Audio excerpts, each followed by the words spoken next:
Bonsoir à tous, bienvenue dans votre émission, votre projet pour la Réunion. Bonsoir Jean-Yves Payette. Bonsoir. Je reçois le secrétaire. Alors, je suis militant à Lutte ouvrière. Ce soir sera pour Ok. Lutte ouvrière. Alors, Oui, on parle politique alors. tout à fait. Tiens, le regard du militant de Lutte ouvrière aujourd'hui sur cette, d'abord, situation internationale, j'allais dire, entre Gaza, l'Ukraine, ce qui se passe au Yémen, ce qui se passe à Madagascar, ce qui se passe au Maroc, au Népal. C'est... Bah, écoute, c'est à la fois exaspérant et à Madagascar, ça traîne peut-être un peu d'espoir quand même, hein, parce que si face à une telle situation, les travailleurs les plus pauvres ne se révoltent pas, voilà, ils vont continuer à subir, hein, comme nous ici. Ouais. Je pense que le problème aujourd'hui, c'est, nous on a toujours dit ça, donc voilà, on n'est pas des girouettes qui tournent suivant le sens du vent. C'est aujourd'hui le système capitaliste, il a besoin de la pauvreté, il a besoin de guerre, il a besoin pour survivre, de conquérir des marchés. Quand il ne peut pas faire de manière pacifique, il le fait de manière armée, que ce soit en Ukraine ou dans d'autres pays. Et les provocations qu'il y a en ce moment entre la Chine, les États-Unis et l'Europe, etc., bah, franchement, c'est écœurant puisqu'ils sont même prêts à aller jusqu'à dépenser des centaines de milliards pour mettre plus d'armes pour tuer, alors qu'on a besoin de ça pour les écoles, pour les hôpitaux, pour les infrastructures. Même un pays comme Madagascar qui représente, bah, c'est un peu la mer de l'océan Indien qu'on veut pas. C'est Madagascar, c'est le plus grand pays de l'océan Indien. C'est le seul pays qui pourrait nous nourrir, nous nourrir toutes les îles en cas de conflit, etc. C'est vraiment une situation où, là, il est nécessaire de comprendre que toute cette responsabilité reporte sur ce système capitaliste où les profits passent avant nos vies. Hein. Et en plus, on retrouve des hommes politiques, je veux dire, tous ceux qui veulent aller au mangeoire du pouvoir, nous répéter que, bon voilà, il n'y a pas d'argent, etc. Bon, on apprend par certains, et même eux-mêmes, que tous les ans, il y a les grands groupes capitalistes qui, je crois que les aides aux entreprises dépassent les 211 milliards d'euros. Il y a certains qui parlent de 270 milliards d'euros. Et on essaye de faire croire aux travailleurs, aux plus pauvres, que c'est ceux qui sont plus pauvres, eux, qui sont responsables. Oui. Hein, il y a ceux qui disent, oui, c'est les RSA, d'autres qui disent, c'est les immigrés, etc. C'est exactement comme en France. Et à chaque fois, on pointe du doigt tous ceux qui bénéficient, qui sont bénéficiaires de la caisse générale de sécurité sociale, ou ceux qui sont bénéficiaires de la CAF. Alors, personne de suffisamment conscient ne souhaite survivre avec ce genre de minimum. Mais par contre, c'est les vrais assistés. Là, on voit qui c'est. Ce sont ces milliardaires. Et en plus, ils décident de nos vies. Ouais. Je veux dire, dans tous les pays du monde, ils ont trouvé un créneau. Hein, c'est de faire augmenter la haine. La haine envers les plus pauvres et notamment les nouveaux arrivés. Parce que, voilà, les immigrants en général. Et à La Réunion, bon, ben voilà, ce sont les Mahorais, les Comoriens, les Malgaches, tout ce qu'on veut. Mais dans la réalité, ceux qui ont décidé de nous appauvrir en nous augmentant les prix, c'est quand même les capitalistes, ce ne sont pas les plus pauvres. Ouais. Hein, et en 3 ans, par contre, d'inflation, on a perdu plus d'1 mois de salaire. Est-ce que les gens discutent de ça lorsque ça devrait être la priorité des discussions dans toutes les familles? Or, on va chercher à taper sur les plus pauvres, chercher à taper sur les immigrés, etc. Or, je rappelle quand même, en tant que... Moi, personnellement, ça me touche, en tant que fils d'ouvriers agricoles et de petits planteurs, etc., qu'on essaye de taper sur les ouvriers agricoles mahorais, comoriens, qui sont majoritaires aujourd'hui de Saint-Suzanne à Saint-Benoît, en tout cas, je ne sais pas sur l'ensemble de la Réunion, mais c'est eux qui sont les ouvriers agricoles aujourd'hui. C'est eux qui sont en train de couper de la canne, qui sont dans les champs, même les champs de bananes, etc., que je connais sur Saint-Benoît. La grande majorité, c'est des Mahorais, des Comoriens, hein, et des Malgaches. Donc, je veux dire qu'aujourd'hui, il y en a marre de cette situation. On essaye de nous détourner l'attention, hein, parce que la vraie solution, ça va être quand même de mettre les capitalistes hors état de nuire. Parce que ce n'est pas les politiques qui dirigent, c'est les boys de service, ceux qui acceptent d'exécuter les autres. Hein. Et quand on voit les milliards qui sont donnés par l'État à ces grands groupes-là tous les ans, hein, ce n'est pas voilà, une aide ponctuelle, c'est tous les ans, hein, ils ont entre 200 et 250 milliards d'euros. C'est énorme. Hein. Et on nous parle de dette. Mais la dette, c'est eux. C'est pas les travailleurs, c'est pas les chômeurs ou le RSA, ceux qui survivent avec les minima sociaux qui ont créé cette dette. C'est pas vrai. Sauf qu'à force de le dire, ben on ne voit pas justement. Ça devient une vérité. Et ça, c'est un mensonge que nous, à Lutte ouvrière, en tout cas, on le dénonce. Et je pense que le système actuel, le pouvoir des capitalistes sur l'ensemble de la société est entretenu et accepté par l'ensemble de la classe politique. Hein. Ceux qui ont des illusions dans le RN, par exemple, qui essayent de nous faire croire que c'est les immigrés qui sont responsables de notre situation et de la dégradation de nos conditions de vie, du manque de logement, etc. Eh bien, ils devraient regarder la lettre de Bardella, hein, qu'il a fait au patron. Hein, il a dit, en gros, Bayrou, c'est cassé à l'écuille. Hein, lui, il voulait faire 40 milliards d'économies. Moi, Bardella, je ferais 100 milliards d'économies. Mais il tirait où? Il va tirer sur les travailleurs, sur les plus pauvres, même sur certains qui veulent voter pour lui par dépit. Voilà. Donc, je pense qu'aujourd'hui, pour nous, à Lutte ouvrière, c'est dénoncer ce système capitaliste, dire qu'il faut l'abattre, c'est quelque chose qui est important parce qu'on n'a pas le choix. Là, ça devient une question de survie. Et pas seulement à Madagascar, mais même ici. Hein, et si on continue comme ça, c'est ce qui se passe à Madagascar peut se passer ici. On n'est pas conscient. Ce qui se passe à Madagascar, c'est un peuple qui se révolte parce que leur précarité n'arrête pas de grossir, de grandir, et que personne n'apporte de réponse à leur questionnement.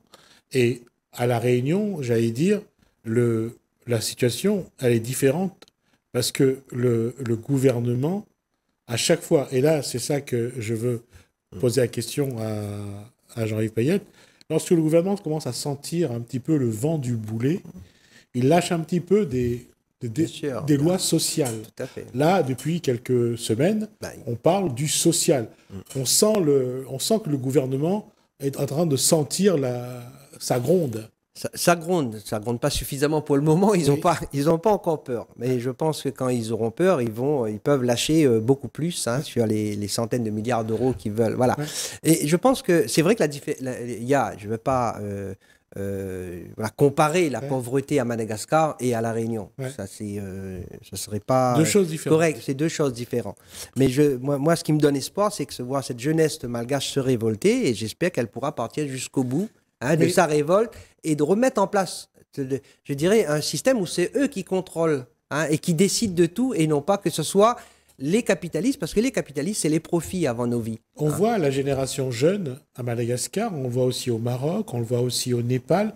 Au Népal, ils ont vraiment tout cassé. Hein. Ils ont vraiment voulu montrer qu'il faut tout casser pour reconstruire. Mais le problème aujourd'hui, et on le voit arriver en France à cause des élections municipales de l'année prochaine, de la présidentielle de 2027. On sent que ceux qui dirigent essayent de prendre des décisions qui pourraient les aider à conserver le pouvoir. Ils veulent surtout sauver le système. Ce système où c'est les plus riches qui s'enrichissent. Je rappelle quand même qu'il y a des chiffres qui... C'est pas moi qui le dis, je veux dire qu'ils sont fous. En 96, les riches, ils avaient 10,4% de la richesse. Aujourd'hui, je crois qu'ils sont à 40%. Je veux dire, plus qu'ils s'enrichissent, ça veut dire que plus il y a moins que pour le reste de la population. Il n'y a pas besoin de faire l'ENA pour le comprendre. Et il n'est pas normal que tous les ans, ils annoncent des dizaines et des dizaines de milliards de bénéfices. Ce qui est paradoxal, c'est plus le pays s'appauvrit, plus eux s'enrichissent. Tout à fait. Plus la dette publique se creuse, augmente. Ils gagnent à tous les coups. Parce qu'ils exploitent à la fois les travailleurs qui font travailler et ils pillent les caisses de l'État. Voilà, c'est ça le fond du problème. Mais nous, le vrai souci aujourd'hui, c'est faire que la population soit consciente de la situation. De faire que les vrais responsables de notre situation et la dégradation qui s'annonce, même la guerre qui s'annonce, je veux dire, voilà. Les responsables, bien sûr, il y a les politiques. Ils veulent tous aller au mangeoir et voilà. Mais les vrais responsables, les vrais décideurs, ce sont ces grands groupes capitalistes-là. Oui. Parce que si on les met pas hors état de nuire, on pourrait voter pour n'importe qui, ça changera rien. Ça pose une vraie question. Parce que si aujourd'hui, on le sait depuis les années 80, que les milliardaires ont mis la main sur le pouvoir politique sur le monde, pas en France, sur le monde. Mais on sait aussi que tous ceux qui sont mis en place, et ça c'est François Mitterrand qui a dit à partir de 1982, qu'il ne pourra pas appliquer son programme. Parce qu'il avait découvert que lui, il n'aurait pas les marges de manœuvre. Sûr. Attends, mais c'est évident. Je ne sais pas s'il a découvert, mais après, il a quand même pas dénoncé le fait qu'il était qu'une simple marionnette dans la main des riches. Exactement. Mais je pense qu'aujourd'hui, justement, ce qui fait la différence politique entre nous et les autres, c'est que nous, on ne dit pas qu'il faut voter pour nous pour que il suffit d'une élection pour que les choses changent. On dit que la situation nécessite que, il faut mettre ces capitalistes-là hors état de nuire, et le seul moyen, c'est que les travailleurs, les chômeurs, les classes populaires se réveillent. Et se réveillent, se politisent, essayent d'avoir une conscience collective pour pouvoir changer la vie. Parce qu'il est possible de tout changer. Moi, je crois que fondamentalement, on est capable de tout, collectivement de tout changer. Mais ce qu'il faut comprendre aujourd'hui, c'est qu'aujourd'hui, on est tous, on travaille tous pour un système qui fait que les plus riches s'enrichissent. Et tant que ça se passe comme ça, de temps en temps, bien sûr, si les classes populaires se révoltent, ils vont lâcher des miettes, mais c'est pas les miettes qu'il faut réclamer, c'est que le fait qu'il ne doit plus être au pouvoir, il faudrait donc faire une révolution qui permettrait à ce que ce soit les classes populaires, les travailleurs, etc., qui de manière démocratique et largement majoritaire puissent, de manière consciente, gérer la société. Parce qu'aujourd'hui, il ne faut pas demander à des capitalistes de permettre à ce que le travailleur licencié qui ne peut plus payer son loyer, qu'il ne soit pas expulsé. C'est ce qui se passe. Hein. Et il y a un état d'ailleurs, il y a un élément qui aujourd'hui est flagrant au niveau national, et là je parle de la France et de la Réunion, c'est que la classe moyenne qui espérait un jour avoir l'accès à la propriété, l'accession à la propriété, se rend compte aujourd'hui que c'est plus possible. Écoute, c'est un leurre, c'est te faire rêver d'avoir sa petite maison, etc. Il suffit. Je pense que la grande majorité des ouvriers du BTP qui construisent des maisons toute leur vie, ils n'auront jamais de maison à eux, quoi. Ouais. Je veux dire, à moins qu'ils ont la chance d'avoir un petit LTS, etc. Mais vu les prix, c'est pas possible. Surtout que les salaires ne demandent plus. Hein. Mais je pense que dans tout, que ce soit au niveau international, national et même local, il faut que la population essaye de voir comment prendre elle-même les choses en main.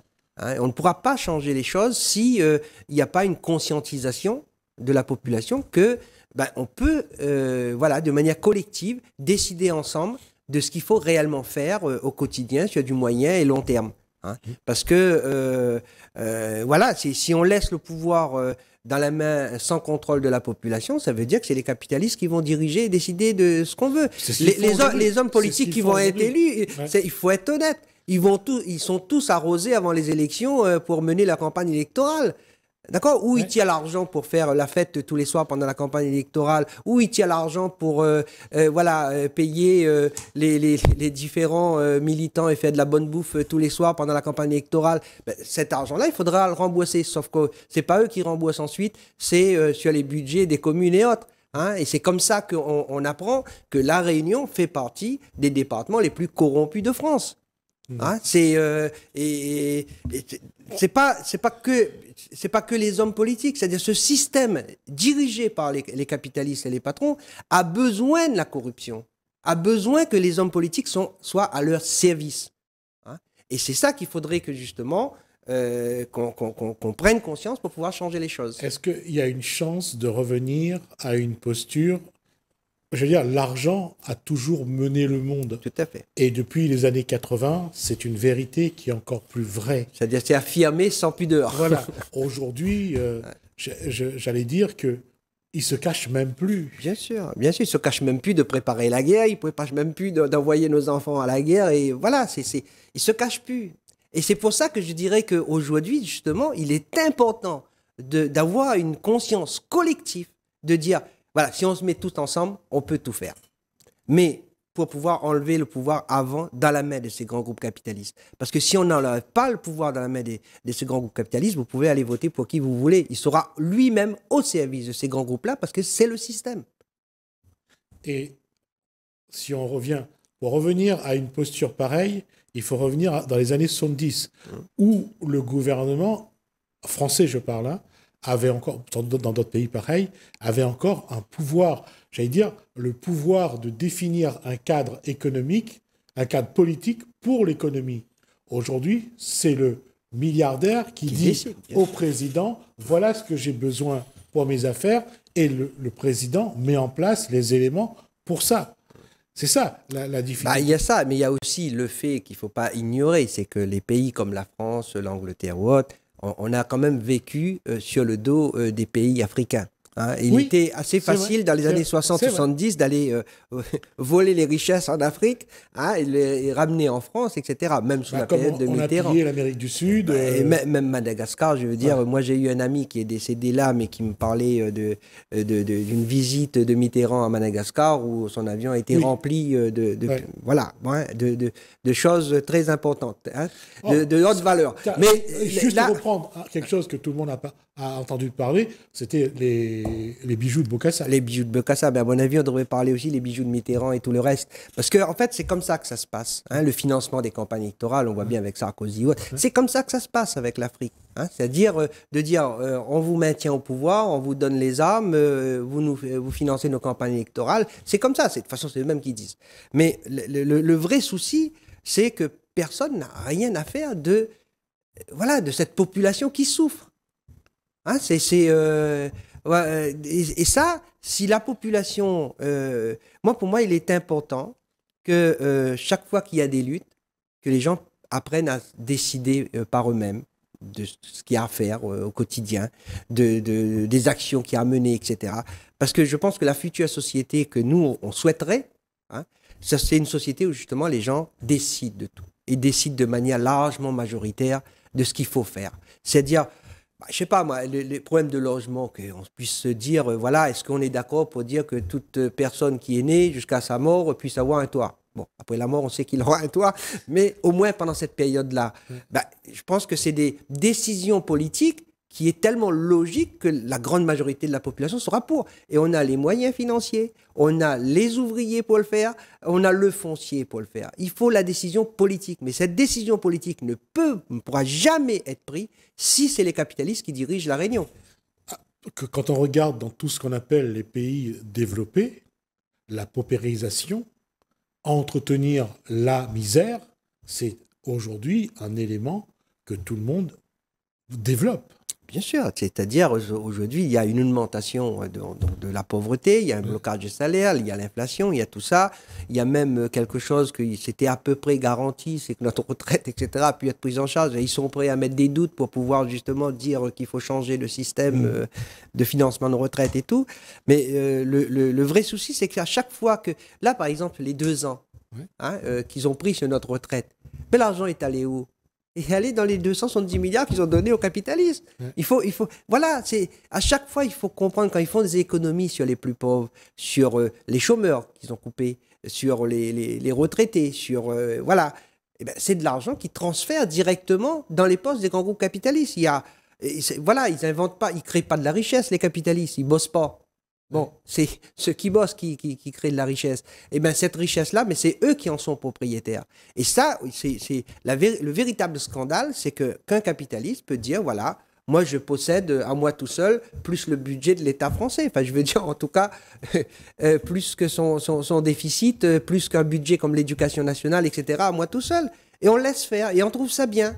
Et on est admiratif face à ces véritables trouillants. Mais eux, c'est des trouillants, mais qui, dans le cadre de cette société, ils s'appuient sur la loi qui leur permet de le faire. Comment mobiliser? Alors, comment mobiliser? Je pense qu'il faudra être là, bien sûr, dans toutes les campagnes électorales. Il faudra aussi être là au quotidien, auprès de la population. Moi, j'essaye de faire avec mes petits bras ce que je peux. Ceux qui me connaissent savent bien que je suis tous les jours aux côtés de ceux qui luttent, qui essayent de s'en sortir, qui essayent de réfléchir collectivement pour savoir comment essayer d'acquérir une conscience pour changer réellement les choses. Mais on va profiter de toutes les occasions qui nous sera données, de prendre peut-être la parole de manière plus forte. Et de permettre aussi à la population de décider dans quel sens elle veut partir de la société. Je veux dire, parler clairement que si il y a l'élection législative, ben, on aura des candidats de lutte ouvrière quasiment partout sur l'île et au niveau national. On sera candidat au municipal à Saint-Benoît notamment. Mais pareil, pour défendre une politique. Les autres candidats, ils défendent quoi? Ils défendent leur gueule. Ils veulent être élus, point à la ligne. D'accord? Pour être maire, parce que ça fait bien, etc. Bon. Mais si c'est pour être maire et être le pantin de quelques groupes capitalistes qui financent la campagne électorale, je dis, moi, personnellement, je ne vois aucune fierté là-dedans. Par contre, le fait de dire à la population, voilà, il y a la possibilité de gérer la commune autrement, il y a la possibilité de gérer la vie autrement, en décidant dans les quartiers par vous-même pour voilà, donner à la jeunesse un autre avenir et tout, ben oui, ça, il faudra une conscience collective, il faudra apprendre à se parler, apprendre à gérer les choses ensemble pour pouvoir faire changer les choses.